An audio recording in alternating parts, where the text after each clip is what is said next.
ధైర్యం ఉంటే డిఎస్సిపై చర్చకు రావాలంటూ వైఎస్ జగన్కు సవాల్ విసిరారు మంత్రి నారా లోకేష్. జగన్ బెంగళూరులో కాకుండా ఏపీలో నివసిస్తే నిజాలు తెలుస్తాయని అన్నారు ఆయన. ప్రిజనరీ, విజనరీకి చాలా తేడా ఉంటుందని అన్నారు.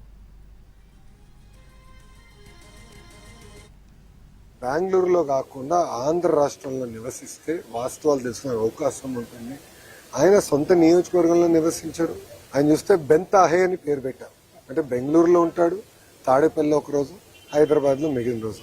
అలా ఉంటే వాస్తవాలు ఎటు తెలుస్తుంది? రాండి, ఫీల్డ్లో తిరగండి, వాస్తవాలు తెలుసుకోండి.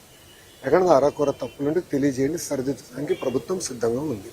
అంటే సరళలో భాగంగా మా ఓట్లన్నీ తీసేస్తున్నారని వైసీపీ ఆందోళన చేస్తుంది. అయ్యా, ఎవరు ఓట్లు తీయాల్సిన అవసరం మాకు లేదు. మేమే ఇన్వాల్వ్ అయ్యి అందరిలో ఓటు నమోదు పకడ్బందీగా జరగాలనేది మా పార్టీ కూటమి లక్ష్యం. కలిసికట్టుగా మేము పనిచేస్తున్నాం. ఇప్పుడు కావాలని ఆరోపణలు చేస్తున్నారు. మా దగ్గర ఉన్న డేటా అంతా పబ్లిక్లీ అవైలబుల్ డేటా. వాళ్ళు కొంచెం ఐటీలో అవగాహన లేని వ్యక్తులు ఏదంటే అది మాట్లాడతారు. మాకు కొంచెం ఐటీ అవగాహన ఉన్న వ్యక్తులు కనుక ఒక యాప్ తయారు చేసి మా కార్యకర్తలకు సులభంగా చేసాం. విజనరీకి చాలా తేడా ఉంటుంది స్వామి. ప్రిజనరీ ఎప్పుడు ప్రిజన్ వైపు అంటే జైలు వైపు చూస్తాడు. రౌడీలు ఉంటారు ఆయన చుట్టూ, మహిళల్ని తిట్టే వాళ్ళు ఉంటారు, మహిళల్ని కించపరిచే విధంగా మాట్లాడే వాళ్ళు ఉంటారు. ఎవరైతే గతంలో దాడులు చేశారో ఒక వ్యక్తి పైన 25 కేసులున్న వ్యక్తి ఏదో దేవుడిలాగా చూపించే వాళ్ళు. విజనరీ ఎప్పుడు ప్రజలకు ఉద్యోగాలు కల్పించాలి, ఉపాధి కల్పించాలి, ఎప్పుడు లేని విధంగా పెట్టుబడులు తీసుకురావాలి మా లక్ష్యం. ఈరోజు భారతదేశంలో 100 రూపాయలు పెట్టుబడులు వస్తే 25 రూపాయలు ఆంధ్ర రాష్ట్రంగా వస్తున్నాయి. దాని కారణం ఏంటి? Brand CBN. పెద్ద ఎత్తున పెట్టుబడులు తీసుకొస్తున్నాం, ఇంకా తీసుకొస్తాం. అన్ని అయిపోయింది అనట్లా, ఇంకా చేయాలి. మాలో కసి ఉంది. అంత యంగ్ క్యాబినెట్, యంగ్ శాసనసభ్యులు ఉన్నారు. పనిచేయాలని తపనుంది. మీరందరూ చూస్తున్నారు. కోడిగుడ్డుకి ఇండస్ట్రీకి కోడిగుడ్డు మధ్యన తేడా తెలియదు.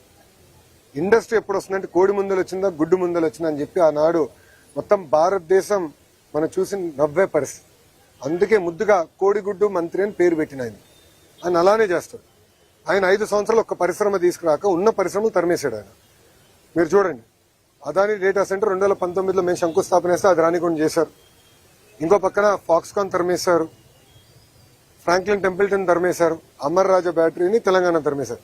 ఈ రోజు మేము అధికారంలోకి వచ్చిన 2 సంవత్సరాల్లోనే భారతదేశంలో 100 రూపాయలు పెట్టుబడులు వస్తే 25 రూపాయలు ఆంధ్ర రాష్ట్రాన్ని ఎత్తుక్కుంటూ వచ్చే విధంగా చేశాం. అది తట్టుకోలేక గౌరవ హోంమంత్రి గారు ఆమె వేసుకున్న బట్టల పైన అట్లా మాడటం చాలా చాలా బాధాకరం. అంటే ఇక్కడి నుంచి అక్కడ నడిస్తే 1 కేజీ బరువు తగ్గుతారని ఎగతాళి చేస్తాం చాలా చాలా బాధాకరం.